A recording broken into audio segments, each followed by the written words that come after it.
Wa arsalnahu dan kami utuskannya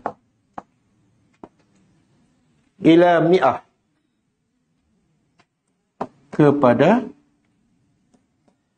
mi'ah apa dia? Mi'ah 100 alf 100,000. Alf kita biasa jumpa tak? Bulan Ramadan baru ni. Biasa dengar tak? Apa dia? Sebutlah ayat tu, Lailatul Qadar. Sebut ayat tu. Ayat yang ada alf. Lailatul Qadri khairun min alfi syahr. Dia jadi bahasa Melayu, alah baru. Alah baru tu daripada alf. Alah baru makna setiap 1000 tahun. Okey. Lepas Nabi Yunus dah selamat, dah sihat, kami utuskannya kepada 100,000. Ui, ramah tak? 100,000 atau ada dua maksud satu atau, yang kedua bahkan. Yazidun. Lebih.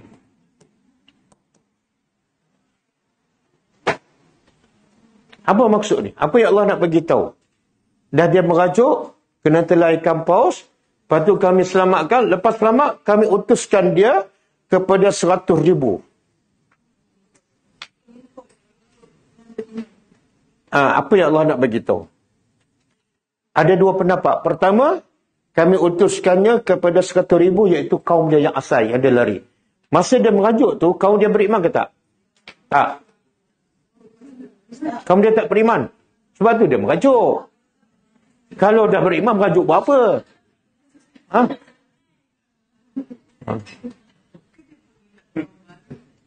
Nanti pendapat pertama. Pendapat pertama, masa dia keluar, kaum dia tak beriman. Sebab tu dia merajuk. Dan dia bagi amaran pada kaum dia. Sebab kamu tak beriman, Allah akan turunkan azab. Lepas tu, tiba-tiba Allah turunkan azab, tapi Allah angkat azab tu. Jadi Nabi Yunus pun fikir, kalau aku balik pada kaum aku akan tuduh aku menipu.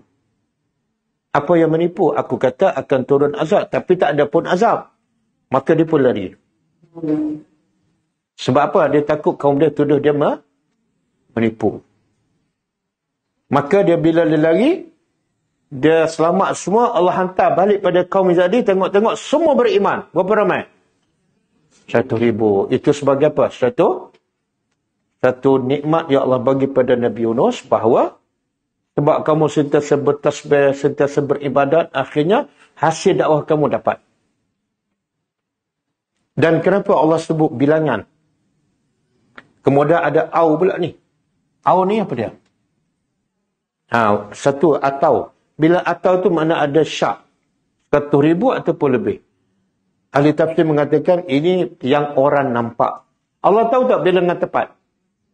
Allah tahu. Yang au ni ialah pada pandangan orang. Orang tengok pengikut Nabi Nuh yang beriman, ramai ni dia buat anggaran. Sama ada 100,000 atau lebih.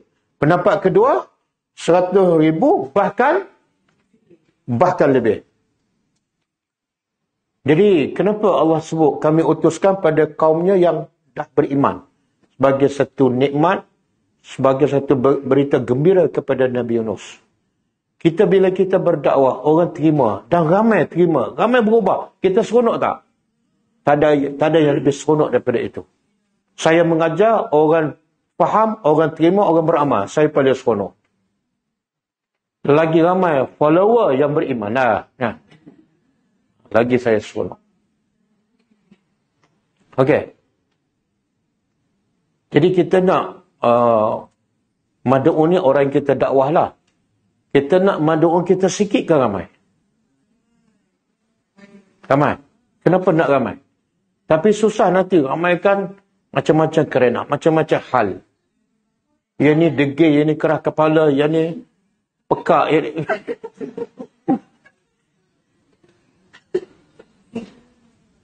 Sebenarnya lagi ramai kita berdakwah, lagi banyak pahala kita. Walaupun orang tak beriman. Kalau orang beriman, lagi besar pahala. Ada tak Nabi di akhirat besok, 2 orang je pengikut? Ada? Ada tak Nabi di akhirat besok, tak ada seorang pengikut? Ada. Yang tak ada pengikut ni, Nabi ni berjaya atau gagal? Berjaya. Sebab apa berjaya? Sebab dia terus istiqamah berdakwah walaupun tak ada orang ikut. Itu berjaya. Boleh faham? Okey, pendapat kedua. Pendapat kedua ni kami utuskan kepada 100,000 ialah mad'u yang lain. Kaum yang lain. Yang kaum asal tu, yang Nabi Yunus tinggal, dah beriman. Maka Allah utuskan kepada kaum yang lain. Berapa ramai? 100,000. Okey. Sonok tak saya kata, Cam, saya ada orang nak yang dia ajar ada 1,000 orang. Cam boleh ajar tak? Boleh? Ha? InsyaAllah 1,000. Kalau 100. Ha? Kan? Dia sebab apa kita rasa berat? Sebab kita tak nampak ganjaran besar berdakwah. Apa ganjaran besar orang berdakwah? Kalau kita mengajar orang tu berubah, beriman, dia dapat lebih baik daripada unta merah. Unta merah ni harta paling mahal zaman Nabi. Katalah saya mengajar, ada seorang tu beriman, berubah. Di sisi Allah saya akan dapat lebih mahal daripada nilai Porsche. Wow, tapi tak buat pun.